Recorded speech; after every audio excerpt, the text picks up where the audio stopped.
As of today morning, news made headlines in the country after intelligence report revealed that the President of the Republic of Kenya is in business with a man that was deported from the country after his link to terror attacks in the country. According to one Rigathi Gachagua, he had informed us earlier that the affordable housing project is one of the greatest scams that has ever happened in this country, and it is a fraud scheme that will steal millions and millions of Kenyans from millions and millions of shillings from unsuspecting Kenyans. Now, let's dive deep into this story. In the year 2021, on August 9th, 2021, the nation reported Deputy President William Ruto linked Turkish national Harun Aydin had been deported. Harun Aydin, the Turkish national who was detained by security in the country at Wilson Airport after jetting into the country from Uganda, had been deported. His then lawyer Ahmed Nasri Abdullahi, accompanied by Kapsaret legislature Oscar Sudi, confirmed the development to the media. Mr. Aydin was expectant at Kahawa Law Courts in Kiambu to answer to terrorism charges. I quote Ahmed Nasri. He says, "We will fight his deportation and he will come back either this year or next year." Mr. Sudi faulted the government for targeting the businessman, saying there was no evidence of his alleged terror-related crimes. Mr. Aydin was part of the team scheduled to accompany Deputy President William Ruto then to Uganda before the trip was aborted. William Ruto was dramatically blocked from boarding a flight to the neighboring country for not seeking clearances or civil servants should. The Kenyan government had then branded the Turkish national a terror suspect whose presence in the country was under interrogation. But Ruto had termed the whole fiasco nonsense, stupidity, and foolish. He noted that the Turkish embassy had issued a statement saying Mr. Aydin is a holder of valid work permit issued by the government of Kenya, an investor and a contributor to economic development. Dr. Ruto said that is how we are destroying Kenya, by dragging political nonsense even to investors, said to be close to me. Multiple sources indicated that the Anti-Terror Police Unit (ATPU) detectives were initially seeking to hold Mr. Aydin for more time to allow them conclude investigations into his alleged involvement in terrorist funding. Sources said police were also looking into establish how the foreigner had been making trips into Kenya and out of Kenya without having his visa imprinted with the request stamps. Now, in the year 2021, the Turk, whose mission to Kenya was not immediately clear, had reportedly made 6 trips originating from Istanbul, Turkey, Cairo, Egypt, and Addis Ababa, Ethiopia.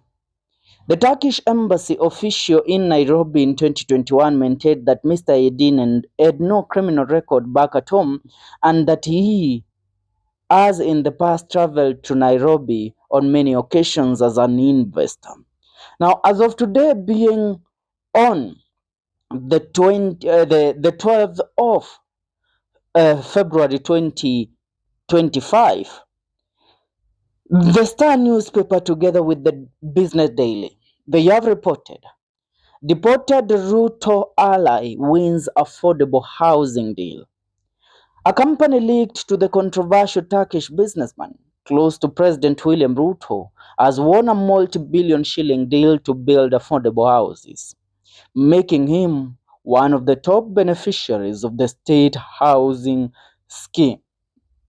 Now, according to this report, it has left a lot of Kenyans with a lot of unanswered questions that they are currently asking the President of the Republic of Kenya.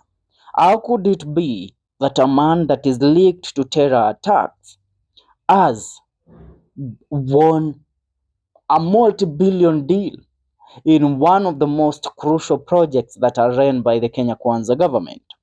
The company linked to the controversial businessman and ally of President William Ruto secured a multi-billion shilling deal to build affordable homes in Kenya. This development has raised questions about the transparency of the tendering process and the involvement of individuals with checkered history. The company in question, Milton Aydin Limited, is owned by Turkish businessman Aydin.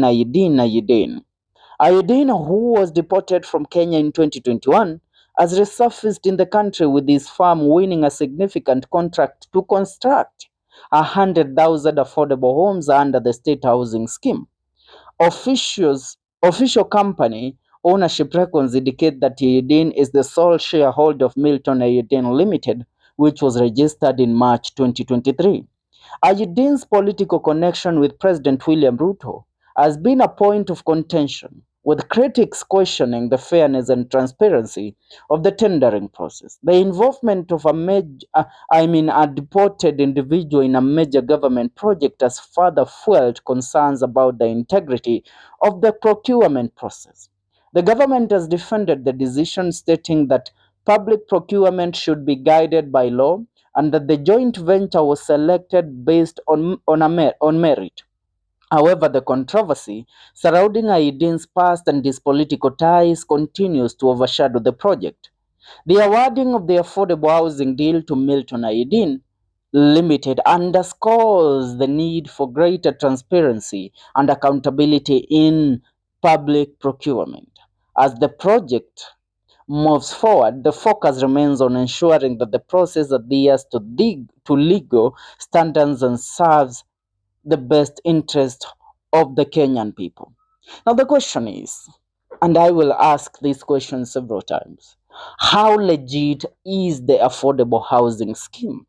Because the former deputy president, who was an ally of President William Ruto, has revealed several times to the people of the Republic of Kenya that the said affordable housing project is a scheme and a business scheme and a fraud that is being run by the State House to defraud Kenyans of their unearned money.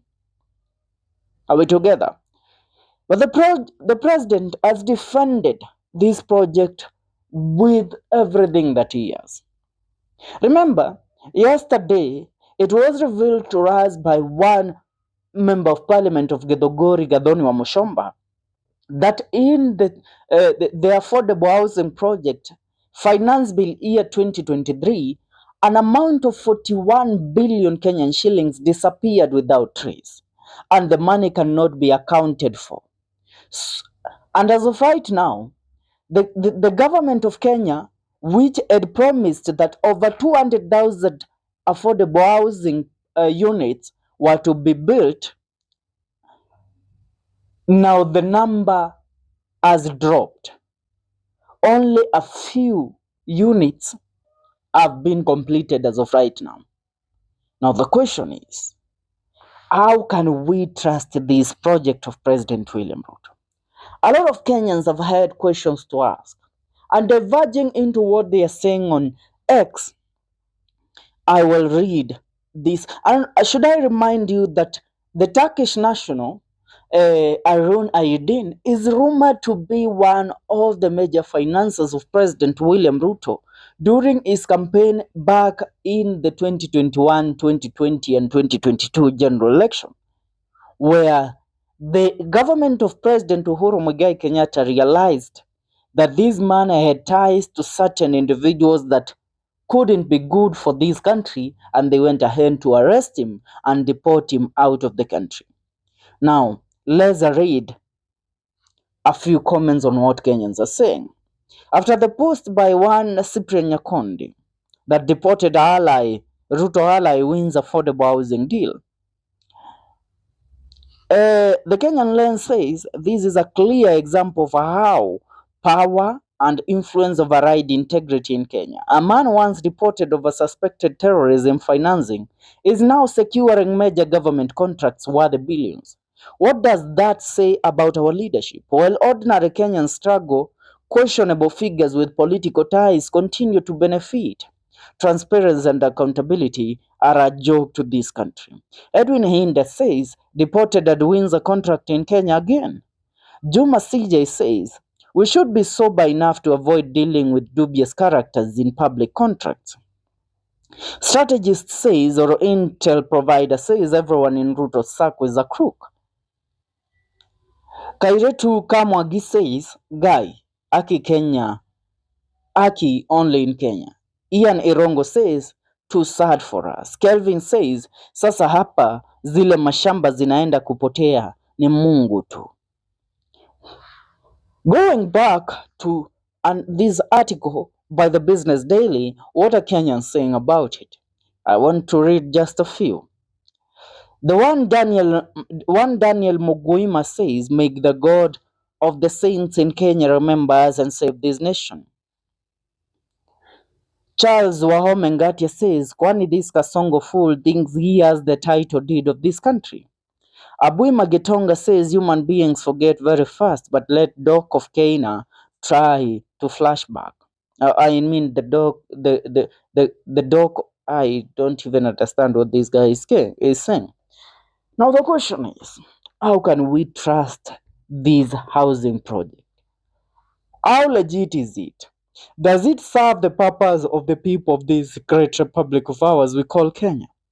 How can we believe that somebody who had been deported in the previous regime for being linked to terrorism financing is currently benefiting from one of the most crucial projects in the government, the affordable housing project, contracted to build over 100,000 units in the affordable housing?